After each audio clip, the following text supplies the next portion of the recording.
प्रारंभ से ही प्रारब्ध का इतिहास मुझको ज्ञात था। महाभारत के उस युद्ध में मैं हर जगह व्याप्त था। माँ कुंती ने जिसको ठुकराया था, राधा ने उसको अपनाया था सूर्यपुत्र भले ही मैं, पर सूत अधिरथ ने मुझको पाला था।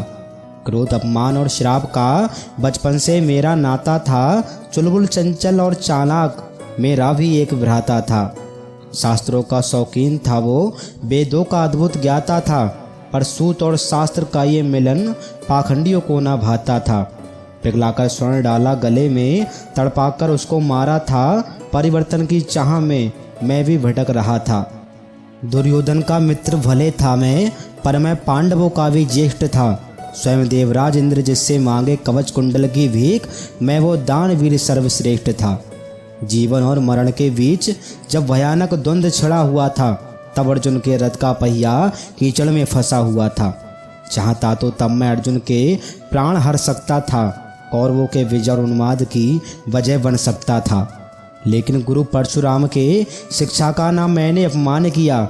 पर्याप्त समय दिया अर्जुन को और उसका इंतजार किया। अरे उधर कौन थे अर्जुन, तो इधर मैं राधे कर्ण था। अछूत समझते थे सब मुझे, पर मैं भी उसी वंश का अंश था।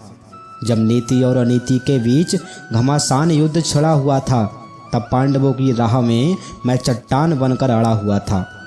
परंतु महाभारत के इतिहास का मुझे तो स्वर्ण अक्षर बनना ही था। पांडवों की हो विजय, इसके लिए मुझे तो मरना ही था। लेकिन माधव का वो षड्यंत्र मैं समझ ना पाया था, जब अर्जुन ने मुझ निहत्थे के ऊपर बाण चलाया था। अब किससे करूं मैं सवाल, और क्या जवाब मैं मांगता, जब हमारे रिश्तों की सच्चाई को अर्जुन स्वयं नहीं था जानता।